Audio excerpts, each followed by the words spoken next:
Number system हम आज सबसे पहले बात करेंगे टाइप्स ऑफ नंबर्स पे, जिसमें सबसे पहले हमारे पास आता है नेचुरल नंबर्स। और हम सभी को पता है 1 2 3 4 and so on so fourth, ये सभी हमारे नेचुरल नंबर्स में आते हैं। और इन्हें नेचुरल नंबर्स क्यों कहा जाता है?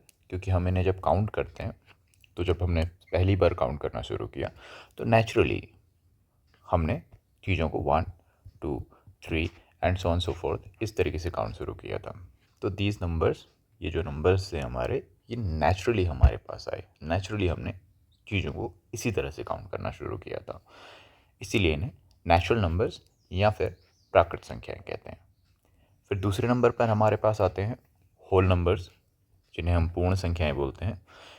अब हमारे पास 1 2 3 4 5 6 यानी कि जब हमारे पास कुछ है तो उन्हें काउंट करने के लिए तो नंबर्स थे, लेकिन अगर हमारे पास कुछ ना हो तो उसे हम काउंट नहीं करते थे। लेकिन मैथमेटिक्स में अगर आप नंबर्स के हिसाब से काउंटिंग कर रहे हैं तो आपके पास कुछ होना चाहिए जिससे आप बता सकें कि हमारे पास कुछ नहीं है। तो हमारा तो इंक्लूड हुआ नंबर्स के अंदर ज़ीरो। तो जैसे ही हमने ज़ीरो को इंक्लूड कर दिया और हमारे पास नए नंबर्स आए तो इन्हें कहा गया होल नंबर्स या फिर पूर्ण संख्याएं। उसके बाद हमारे पास आते हैं पूर्णांक या फिर इंटीजर्स, जिसमें हमने ज़ीरो, सारे के सारे हमारे नेचुरल नंबर्स और नेगेटिव नंबर्स को भी इंक्लूड कर दिया। तो इस तरह से हमारे बन गए इंटीजर्स। अब इंटीजर्स जो है हमारे पास दो तरह के हैं, negative integers and positive integers. यहाँ पे मैंने सभी के साथ इनको डिनोट करने के लिए अल्फ़ाबेट लिखा हुआ है, जैसे कि नेचुरल नंबर के साथ n, होल नंबर्स के साथ w, इंटीजर्स के साथ i, पॉजिटिव इंटीजर्स के साथ i प्लस और नेगेटिव इंटीजर्स के साथ i माइनस। और ज़ीरो के बारे में बात करें तो ज़ीरो ना ही हमारा पॉजिटिव इंटीजर है और ना ही नेगेटिव इंटीजर है। फिर उसके बाद अगला हमारे पास आता है रैशनल नंबर्स।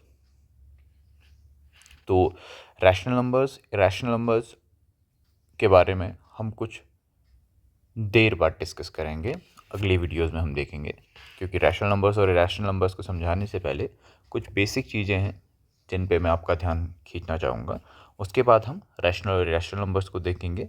और उसके बाद बात करें अगर रियल नंबर्स की या वास्तविक संख्याओं की, तो रियल नंबर्स क्या हैं कि आपने सपोज़ कीजिए आपके पास एक बकेट है जिस पे, या फिर एक टोकरी बास्केट है, या फिर एक बकेट है जिस पे आपने सारे नेचुरल नंबर्स को, एक दूसरी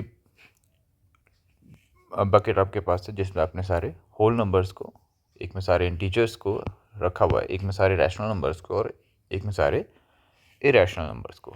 अब आप इन सारे नंबर्स को उठाइए और किसी एक बड़ी बकेट में स्टोर कर दीजिए। तो उस बकेट में जो सारे नंबर्स हैं, जिसमें आपके natural numbers, whole numbers, integers, rational numbers, irrational numbers आते हैं, तो ये जो पूरा का पूरा कॉम्बिनेशन बन गया आपका, ये पूरा का पूरा जो एक नई बकेट में पूरा इकट्ठा हो गए हैं सारे नंबर्स, इनको हम बोलते हैं रियल नंबर्स, वास्तविक संख्याएं। और फिर बात करें अगर हम, एक और टाइप ऑफ नंबर हमारे पास होता है जिसको कि हम कॉम्प्लेक्स नंबर्स कहते हैं। वो फ़िलहाल हमारे इस कोर्स वीडियोज़ के जो सीरीज़ चलेगी उसके स्कोप के बाहर है। फ्यूचर में कभी अगर ज़रूरत पड़ी या फिर आपको एडवांस मैथमेटिक्स पढ़ने की आवश्यकता होगी तो उस स्थिति में आप, उस सिचुएशन में आप कॉम्प्लेक्स नंबर या इमेजिनरी नंबर्स को डिस्कस करेंगे। फिलहाल ये एक छोटा सा इंट्रोडक्शन अबाउट नंबर सिस्टम मैंने यहाँ पे दिया है। बहुत डिटेल इंट्रोडक्शन नहीं है, जिसकी ज़रूरत नहीं है, जिसमें कि आप नेचुरल नंबर, होल नंबर और इंटीजर्स को ही हमने यहाँ पर डिस्कस किया है। इसके बाद हम अगला जो वीडियोज़ होंगी उसमें हम नंबर सिस्टम के कुछ छोटे मोटे इंट्रोडक्शन और लेंगे, कुछ चीज़ों को और समझेंगे, और उन्हें समझने के बाद हम रैशनल नंबर्स और इरैशनल नंबर्स को भी एक्सप्लोर करेंगे। क्योंकि इनमें थोड़ा सा आपको कुछ और चीज़ें हैं जिन्हें जानना ज़रूरी है इन नंबर्स को समझने से पहले। तो फिलहाल अभी के लिए इतना ही।